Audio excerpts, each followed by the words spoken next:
question, Moose, it is quite late for me, so I might be completely incoherent with what I'm about to say in regards to the difference between beliefs and knowledge. I think that requires deciphering what the term knowledge means, because to know, how can we know something completely that is true? As in, how can we know for certain that something that we know is the utmost of what we can know about that thing? So technically, wouldn't all knowledge technically just be a belief, because we only know to a certain extent a certain thing?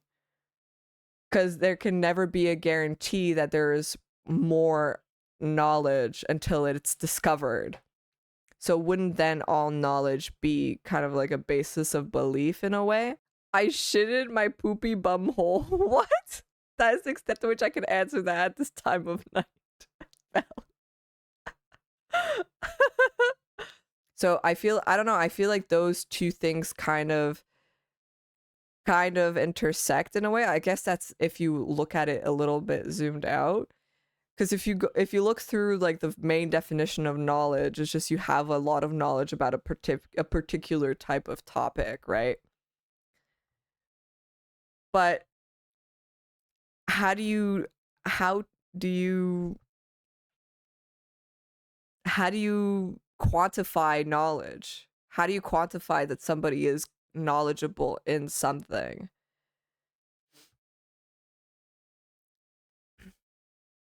As you go further into abyss of nightly hour, my brain rots further into a muck of gelatinous tomfoolery. Oh, let's totally not get into epistemology. It's a fucking nightmare.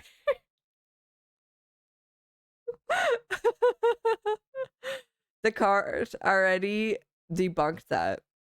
Knowledge is a gnosis. Belief is like paper in the wind. You can pontificate with word games and go full Jordan Peterson mode, spitting at every little detail of uncertainty that inevitably exists.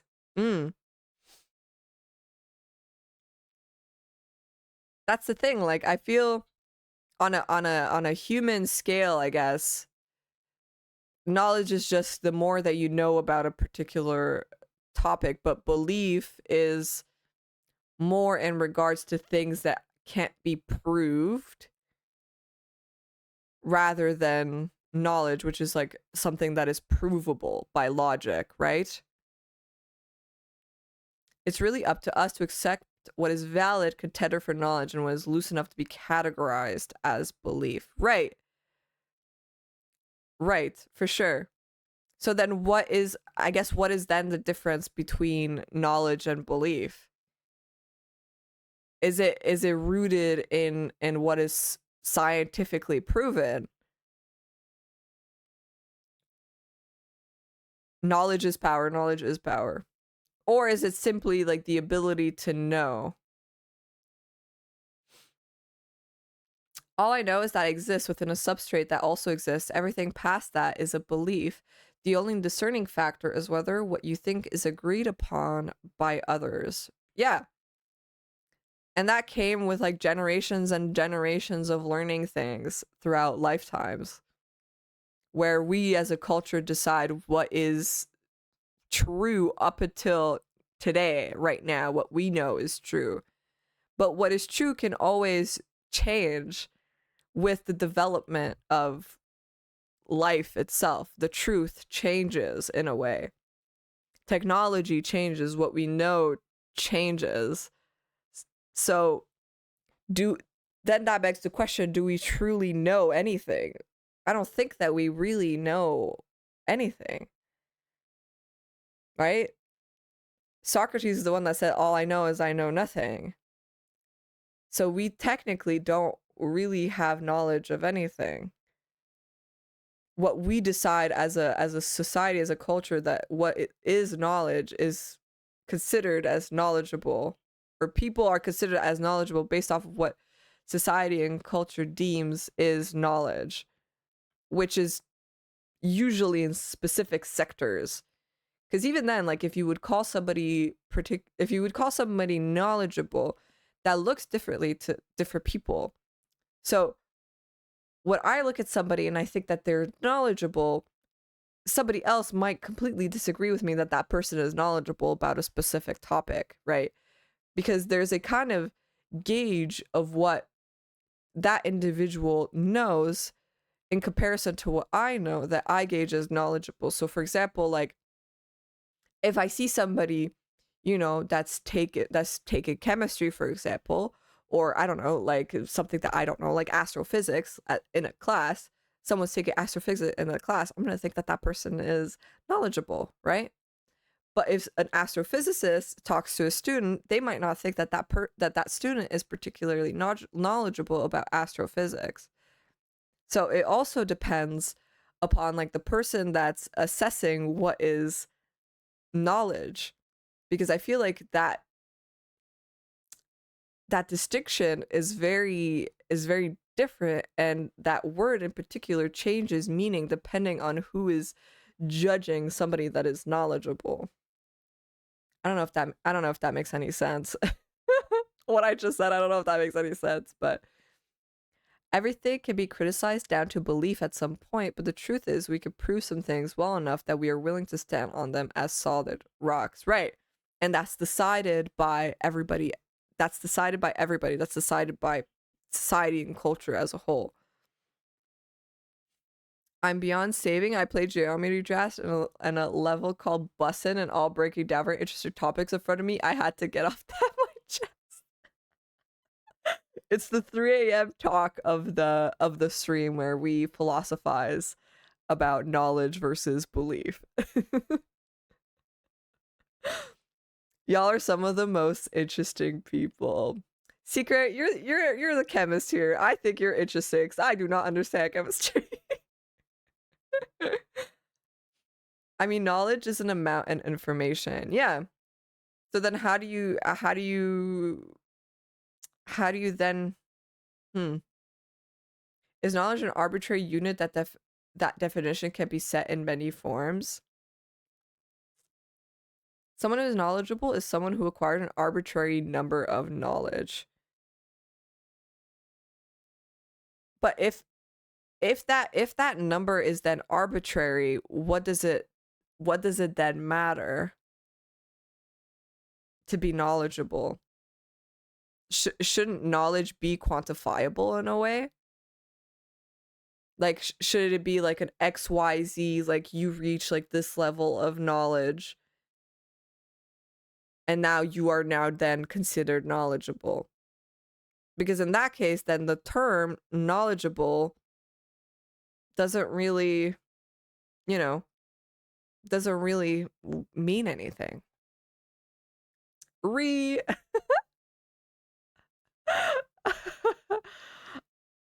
I said, I feel bad for all the newbies that are in here, people that haven't watched my my streams, because literally this is we're just like here philosophizing about to post like random things from playing Skyrim and having spawned chickens and Alduin earlier, and now we're just philosophizing.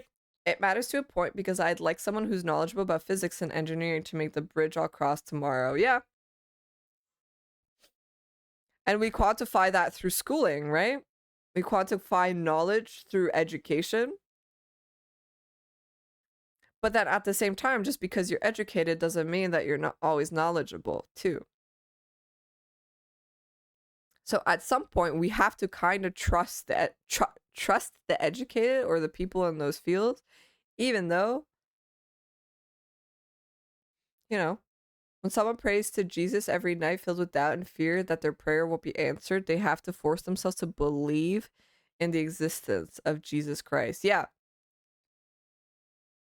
I wouldn't say it's necessarily to force themselves to believe. I think it's life has shown them that they need to believe in this thing. Do you know what I mean? Like it's almost like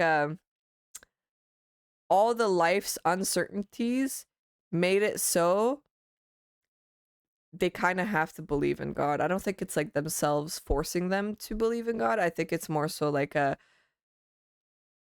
sense of not being, how do I say, nothing else making sense besides God, because God answers all of the unanswerable questions.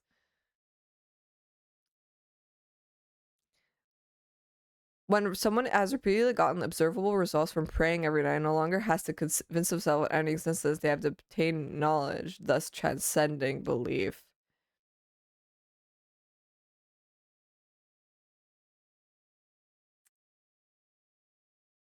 But it's technically still from the basis of belief, right? But that same set of knowledge is useless if we're talking about human ethics. Yeah. I'm back. Welcome back. Belief and knowledge are different planes of solidity in the psyche that exist towards any number of attitudes towards descriptions of the surrounding universe. Different planes of solidity in the psyche that exist towards any number of attitudes towards descriptions of the surrounding universe. Interesting. That's my take. I think chickens are descendants of dinosaurs. That is true. I believe that too.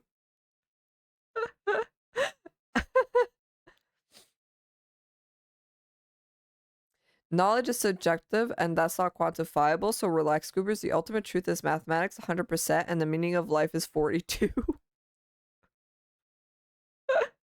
The term knowledgeable is always changing based on the environment you're in. Yeah. Well put. Very well put. I definitely agree. That's kind of what I was saying before, right? Like depending on the environment that you're in, who you're talking to, depending on life circumstances, depending on life experience, depending on the other person's life experience, really the term knowledgeable changes depending on who's the one perceiving what is knowledge. Wild that chickens were deemed more fit for survival than a T-Rex.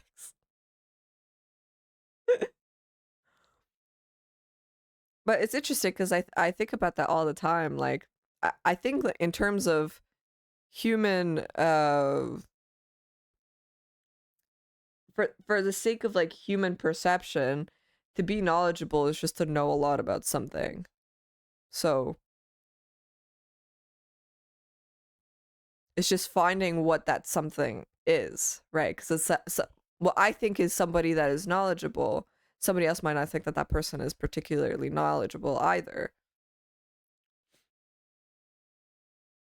Here's an analogy, not sure if it'll make sense. I think of knowledge like a sphere of probability. If you're with the sphere, you're knowledgeable. Your knowledge of the topic is constantly fluctuating around a single point that can't be reached. True knowledge within a certain field of how knowledgeable you are is your position. That might be confusing, but my dyslexia mind goes brr. But does true knowledge truly exist? What is the average Canadian like? Very nice. The average Canadian is very nice. I wouldn't say who's perceiving, but more like what knowledge is required, asked for, in the situation. I could see that. Belief is like a weak, doubtful attitude towards something that is kind of self-forced retelling of reality. While knowledge is something that simply stands in your psyche regardless of your ego attitude. I think Will, you're looking at it like within like the individual itself. You know what I mean? Like how it manifests within like the individual, it within the an individual's psyche. Am I correct on that?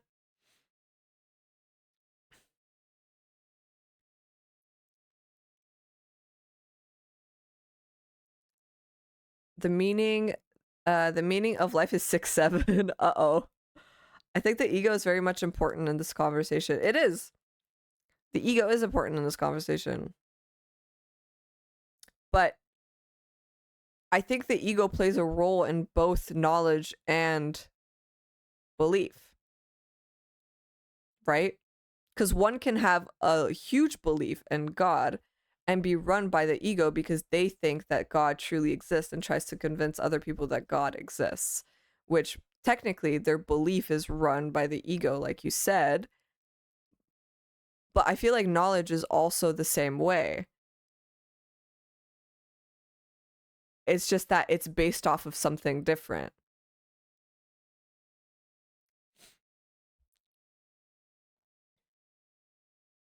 Beliefs are something the ego is strongly, heavily involved in. Yeah.